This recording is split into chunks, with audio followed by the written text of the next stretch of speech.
और बिहार एक इंजीनियर से 9th फेल को रिप्लेस नहीं करेगा। Bihar IAS, IPS, railway, IT सब में भरमार देने की क्षमता रखता है।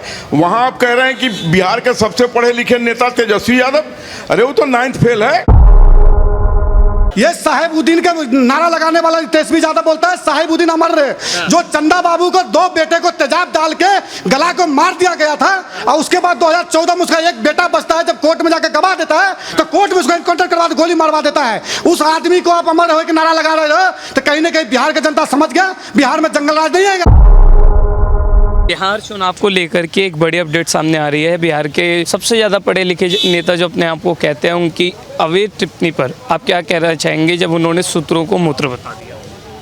तेजस्वी यादव पढ़े लिखे 9वां फेल आदमी को आप बिहार के सबसे पढ़े लिखे नेता में गिनते हैं। ही इज 9th फेल और बिहार एक इंजीनियर से 9th फेल को रिप्लेस नहीं करेगा। Bihar IAS, IPS, railway, IT सब में भरमार देने की क्षमता रखता है। वहां आप कह रहे हैं कि बिहार के सबसे पढ़े लिखे नेता तेजस्वी यादव, अरे वो तो 9th फेल है। वो तो दावा कर रहे हैं ना, हमारी बीच में सरकार आई थी तो हमने तो 5 लाख नौकरियां दी, युवाओं को काम दिया, बेरोजगारी दूर की। बहु बेटियों को किसने उठवाया था? फिरौती की रकम सीएम ऑफिस में कौन तय करता था? सड़कें नहीं थी, बिजली नहीं थी, ये किसकी देन थी? ये लालू यादव के जंगल राज की देन थी। बिहार किसी कीमत पर जंगल राज 2 नहीं होने देगा। चाहे ये कितना भी मुसलमान को अपने सिर पर बैठ के नचा ले, कितनी भी जातिवादी जहर घोल ले, लेकिन बिहार नीतीश कुमार के नेतृत्व में ठीक चल रहा है। अभी ये जितनी भी मौतें हो रही हैं, जितनी भी गोलियांबाजी चल रही हैं, ये सब प्रायोजित हैं बिहार सरकार को बदनाम करने के लिए। और बिहार की जनता इस बात को अच्छी तरीके से समझती है। सब कुछ ठीक चल रहा था, एकाएक क्यों लोग मरने लगे, एकाएक क्यों गोलियां बरसने लग गई? यूपी की तरह बिहार में भी 2 युवाओं की जोड़ी बनती हुई नजर आ रही है, राहुल गांधी और तेजस्वी यादव। अगर 56 साल का राहुल गांधी युवा है तो तुम क्या हो, पैदे नहीं लिए हो? ये बहुत सही बात कही है आपने। 56 साल तक अरे आगे का वंश भी चलाना है। अब ज्यादा बुढ़ा जाओगे तो बच्चों नहीं पैदा होगा, इसलिए उसको बोलिए शादी उदी करे, अपना घर बसाए, देश की चिंता छोड़ दे। देश की चिंता के लिए नरेंद्र मोदी जी और बीजेपी काफी है। चुनाव आयोग पर भी बड़े सवाल खड़े कर रहे हैं, कह रहे हैं चुनाव आयोग इंडिया का बी पार्ट बनकर काम कर रहा है। SIR जो है वो सिर्फ और सिर्फ गरीबों और वंचितों की वोट काटी जा रही है। असदुद्दीन ओवैसी का बड़ा बयान। जो चुनाव आयोग है ऑटोनोमस है, जो CDEBI है, क्या भारत की जनता नहीं जानती है कि इन लोगों ने देश का पैसा लूटा है? विपक्ष तो यही आरोप लगा रहा है ना कि महाराष्ट्र की तरह जो है बिहार में भी चुनाव आयोग धांधली करा रहा है, घुसपैठिया जो है बांग्लादेश, उन सब ऐसा कुछ भी वोटिंग नहीं है, अपने पास से उनके नाम काटे जा रहे हैं। देखिए ये पूरा देश जानता है कि बांग्लादेशी कितना यहाँ घुस आया है। चलिए मेरे साथ, जितने भी घरों में काम कर रही हैं 100 में 80% बांग्लादेशी है। वो भाषा से पकड़ लीजिएगा कि बांग्लादेशी है, वो पान खाते हुए पकड़ लीजिएगा। तो उन सबको चिन्हित करके बाहर करेंगे तो क्या गलत कर रहे हैं? इस बार किस रोड मैप पर जो है बिहार का चुनाव लड़ेगा? आधार कार्ड बनवाना कितना देर का काम है? 1000-2000 खर्च कीजिए, आपका आधार कार्ड बन जाता है। ये कोई ये सच्चाई नहीं है क्या? एक आदमी के 3 आधार कार्ड हैं, एक आदमी 2 जगह वोटर लिस्ट में है। आपको पता है कि बिहार से बहुत लोग पलायन करके दिल्ली में आ गए। हम 40 लाख से ऊपर हैं दिल्ली में। किसी ने मकान बना लिया, किसी ने शादी कर लिया, वो भी अपना यहाँ पर वोटर कार्ड बनवा लिया, वहाँ भी वो वोटर कार्ड में दर्ज है। तो इसको साफ कर रहे हैं तो क्या गलत कर रहे हैं? क्या नाम है आपका? संजय कुमार मंडल, बिहार से, मधुबनी जिला से। तो बिहार में इस बार क्या दशा देखते हैं चुनावों की, किसका पलटा भारी है? भाई साहब जो चुनाव अभी वेरिफिकेशन हो रहा है, पंचायत पद के वेरिफिकेशन हो रहा है, मेरा दादा का मरा हुआ 5 साल है, उसके नाम पर मेरा दादी अभी भी वोट गिरा रहा है। गलत है नहीं गए? उसका नाम कटना चाहिए कि नहीं कटना चाहिए? कौन काटेगा? चुनाव आयोग का काम है, जो चुनाव का काम है वो चुनाव काम करेगा। राहुल गांधी को जो बाप ने बना के संविधान के, संविधान पर भरोसा नहीं है। राहुल गांधी के दादा परदादा ने चुनाव आयोग बना के, चुनाव आयोग पर भरोसा नहीं है। राहुल गांधी के दादा परदादा ने भारत बनाया, भारत की जनता पर उसको भरोसा नहीं है। उसको भरोसा है अमेरिका के जॉन सोरोस पे, उसको भरोसा है शहबाज शरीफ जो है पाकिस्तान के उस पे, उसको भरोसा है चीन का जिनपिंग भी उस पर भरोसा है। उसको भारत की जनता पे भरोसा नहीं है। अब बात रहा, मैं बिहार से बिलोंग करता हूँ, किशनगंज हो, अररिया हो, कटिहार हो, पूर्णिया जिला हो, वहाँ पे भाई परसेंट 88-87% है। आधार कार्ड 140% है। कहीं न कहीं दर्शाता है जो बंगाल से बॉर्डर लगता है, नेपाल से बॉर्डर लगता है। अगर कोई बाहर से घुसपैठिया अगर भारत में वोटिंग करना शुरू करेंगे, कहीं ना कहीं दिक्कत तो बात है। हम अगर चुनाव आयोग के बना रखे हैं, हम उसको तनख्वाह देते हैं, हमारा वो बन रखा है, उसका काम है चुनाव करवाना। आपके कर्नाटक में नहीं कर रहे थे क्या? 1995 में, सुनो, पंचायत पद कब से बना था? 1995 में आया था, कांग्रेस की सरकार था। कहाँ से शुरू हुआ था? कहाँ से भाई? यहीं से शुरू हुआ। एक सेकंड, जब ये क्या नाम है, ईवीएम मशीन कहाँ से आया था? 2004 से ईवीएम मशीन पर चुनाव हुआ था। सबसे पहले केरल से चुनाव हुआ था। क्यों करवाया? आया क्या? कहीं से शुरू तो हुआ ना भाई साहब। के साथ एक बड़ा बयान ये भी सामने आ रहा है, बिहार के जो उप मुख्यमंत्री रह चुके हैं वो कह रहे हैं कि चुनाव आयोग के सूत्र नहीं मूत्र है। इस पर क्या कहना? भाई कहने के वो सूत्र होगा मुंह, हम तो कह रहे हो तेजस्वी यादव को खतना करवा लो, तो राहुल गांधी खतना करवा दो, अखिलेश यादव को खतना करवा दो। अगर आप में दम है तो भारत की जनता पर भरोसा नहीं क्या? अगर मान लो वोट कटेगा तो जिसका भी कटेगा, आपको कोई पता है जो किसका वोट कटेगा किसका नहीं कटेगा? नहीं आपको पता है क्या? नहीं तेजस्वी यादव जानता है कि इसका वोट कटेगा किसका वोट कटेगा? नहीं राहुल गांधी जानता है किसका वोट कटेगा नहीं कटेगा? तो इस बार क्या लगता है बिहार में फूल बोमा से बीजेपी की सरकार आएगा, क्योंकि ये साहेबुद्दीन के नारा लगाने वाला तेजस्वी यादव बोलता है साहेबुद्दीन अमर रहे। जो चंदा बाबू को 2 बेटे को तेजाब डाल के गला को मार दिया गया था और उसके बाद 2014 में उसका एक बेटा बचता है, जब कोर्ट में जाकर गवाह देता है तो कोर्ट में उसको एनकाउंटर करवा दे, गोली मारवा देता है। उस आदमी को आप अमर हो के नारा लगा रहे हो, तो कहीं ना कहीं बिहार की जनता समझ गया बिहार में जंगल राज नहीं आएगा। आपका क्या नाम? जी मोहम्मद नासिर हुसैन। कहाँ से आए? मैं बिहार से। क्या कहना चाहते हैं इस बार बिहार में किसकी सरकार बनते हुए नजर आ रही है? बिहार में क्या एक बार दोबारा डबल इंजन की सरकार बनेगी या फिर 2 युवाओं की सरकार बनेगी, राहुल और तेजस्वी की? कैसे देखते हैं आप? एक युवा है, युवा के तौर पर बिहार की पॉलिटिक्स को कैसे देखते हैं? जी पॉलिटिक्स को तो अच्छा देखते, लेकिन वैसा क्या है कि नीतीश कुमार की तो अच्छी सीट आ रही थी, लेकिन इस बार प्रशांत किशोर भी उतर रहे हैं, असदुद्दीन वैसी भी उतर रहे हैं, तो यहाँ पे वोट कटने के चांसेस ज़्यादा हो रहे हैं। ठीक है, तो इस बार आरजेडी की भी सरकार नहीं आ सकती, इस बार कंफर्म है, क्योंकि आरजेडी की सरकार सारे मुसलमान के वोट थे, वो सारे असदुद्दीन वैसी काट जाएंगे।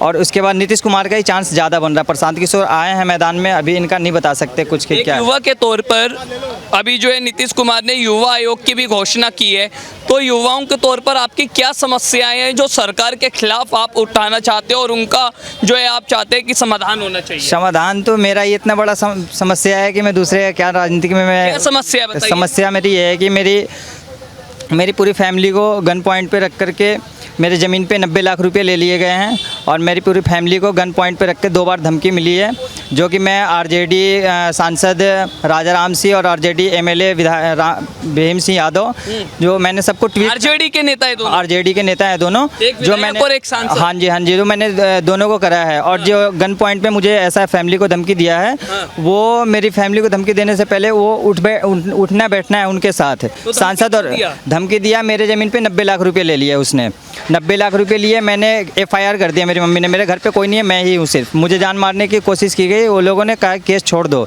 हमने डिग्री ले लिया अनुमंडल से, हमने अनुमंडल से डिग्री ले लिया दाऊदनगर से, उसके बाद औरंगाबाद डिस्ट्रिक्ट से मेरे वहाँ भी डिग्री मिल गई, मुझे जीत मिल गई। अब गया से चल रही थी, गया से भी जीत मिल गई है। अब ये धमकी दे रहे कि जान मार दूंगा नहीं तो छोड़ दो केस। तो विधायक जी और सांसद जी ने क्या बताया? उन्होंने कोई कुछ नहीं करा। मैं डर से गया। मैं एक बार मैं मम्मी को लेकर के मैं बाहर गया, जब धमकी मिली मुझे गन पॉइंट पे, गन रखा गया, गन रखने वाला मोइज कुरैशी और उर्फ पोला कुरैशी और परवेज कुरैशी है, जो गन रखा था मेरी फैमिली पे। इन तीनों का भी क्या कुछ मिला हुआ है पॉलिटिकल बैकग्राउंड? अभी ये मैं नहीं बोल सकता, लेकिन उठना बैठना है तो जरूरी होगा, क्योंकि कोई बिना पीछे के बैकग्राउंड का नहीं होता। प्रशासन क्या कह रहा है? प्रशासन ऐसा हुआ कि मैंने डायल 112 पुलिस फ़ोन किया था, मैं मम्मी को लेकर के कहीं झारखंड में चला गया था जान बचाने के लिए, तो उसके बाद डायल 112 पुलिस को भेजा। उसके सामने मैं कर्जदार भी हूँ 6 लाख का, उसी ज़मीन पे कर्जे लिए थे, एग्रीमेंट भी है मेरे पास, सारे कुछ हैं।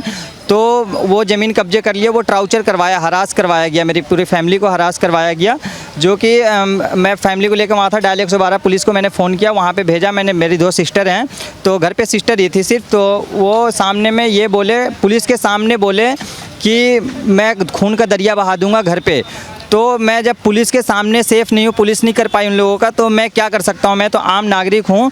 और प्लस में वो लोग 2 गाड़ी पुलिस भी मारे हैं पहले, हमारे गांव में 2 गाड़ी पुलिस आई थी पहले, तो वो दोनों गाड़ी पुलिस को मारे थे। नई टोयोटा मिली थी उनको, दोनों नई टोयोटा चूर कर दिए थे। तो यानी कुल मिलाकर आप कह रहे हैं कि शासन हो या प्रशासन हो, कोई भी मदद नहीं की जा रही और 9 महीने से पूरा परिवार खतरे में है। क्या आपको इस बीच कोई रोजगार भी मिला या नहीं? नहीं, रोजगार तो मैं एक इलेक्ट्रीशियन हूँ, मैं DLF साइबर हब में मैं काम करता हूँ अभी गुड़गांव में, लेकिन मेरी एक कमाई से तो घर नहीं चलता, ये तो सबको पता है आजकल के महंगाई को देखते हुए। तो मैं इस सरकार से यही निवेदन करता हूँ कि मेरी आवाज़ उठाई जाए। मैंने ट्वीट भी करा है, मैंने मेल भी करा है DM साहब को, SP साहब को मेल करा है, मेरे पास सारा प्रूफ है, मेरे पास कोई रिस्पॉन्स नहीं मिला है। फिर मैंने SP साहब को कॉल किया था, DM साहब को भी कॉल किया था, उन्होंने फिर मैंने बालसा ऑफिस 15100 पे कॉल किया था, उन्होंने फिर कॉल रिटर्न आया था बालसा ऑफिस पटना से। तो क्या चाहते हैं, समाधान क्या चाहते हैं? समाधान चाहते हैं, मुझे इंसाफ मिले, मैं न्याय पे लड़ रहा हूँ, ठीक है, कोई मेरे साथ अन्याय हो रहा है, मैंने सारा चीज़ प्रूफ दे दिया और मेरी जान का खतरा है, मैं बिहार जा नहीं सकता। ठीक, आपको क्या लगता है बिहार में जब से नीतीश कुमार मुख्यमंत्री बने, खबरें आप देखते रखते हैं,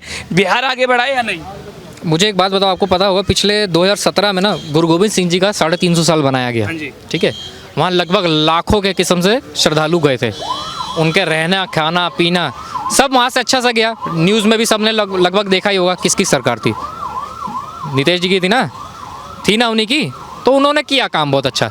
अब रही बात कोई वहाँ के जो लोग हैं जो उसमें बैठे हुए हैं, उन्होंने कहा है कि पहली बात इलेक्शन कमीशन ना बहुत माननीय पद पे बैठा हुआ है, ठीक है, उसके बारे में आप कुछ गलत बोल रहे हो। तो एक बात बताओ, क्या इलेक्शन कमीशन 1947 के बाद से हमारे देश में है कि नहीं है? 2014 से पहले था कि नहीं था?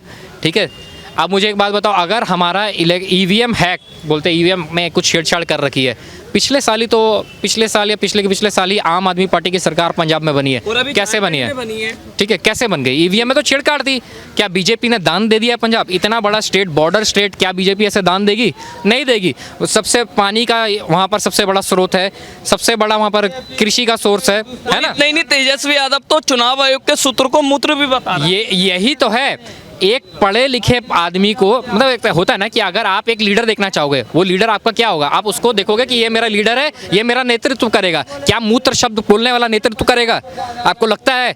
क्या आप ये नहीं चाहोगे कि अगर मेरे घर का मुखिया है वो मेरे घर के लोगों की इज्जत करे? जो घर के लोगों की इज्जत नहीं कर रहा है, भारत में आ रहा है ना इलेक्शन कमीशन, अगर आप भारत के इलेक्शन कमीशन की इज्जत नहीं कर सकते तो अब आप दूसरों की क्या करोगे? मैं कभी ऐसे एक लीडर को नहीं देना चाहूँगा, चाहे वो कितना ही बढ़िया क्यों ना लीडर हो। बाजी, अगर दो युवाओं की जोड़ी बिहार में आप देख रहे हैं, राहुल गांधी और तेजस्वी यादव, इन दोनों युवाओं की जोड़ी क्या एनडीए पर भारी पड़ेगी? राहुल गांधी युवा जोड़ी? अरे क्या बोल रहे हो, राहुल गांधी युवा जोड़ी? तो इसका मतलब मैं तो अभी दूध पीना चाहिए मेरे को घर में बैठ के, मैं यहाँ क्यों खड़ा हूँ? अगर वो युवा, अरे 5-6 साल में उसका पेंशन लगने वाला, आप उसको युवा बोल रहे हैं? क्या युवा आयोग की मांग कर रहे थे? युवा, बिल्कुल युवा आयोग की मांग होनी चाहिए, राहुल गांधी की तरफ से होनी चाहिए, पर राहुल गांधी उसमें नहीं होना चाहिए। उसमें युवा बोलो, जो असली में युवा है उसको भेजो। बहुत सारे युवा है, तो मैं इसमें अब क्या बोलूँ? मेरे को तो अभी लगता है यहाँ आना भी नहीं चाहिए, क्योंकि मेरे पिताजी मेरे को आने नहीं देंगे, मैं क्लास 10 में हूँ। क्या है ये? देखो, युवा जो है उसको युवा रहने दो, बुजुर्ग को युवा मत बनाओ। डेंटिंग पेंटिंग करके गाड़ी अच्छी हो जाती, नहीं होती है, बात समझो। ठीक है।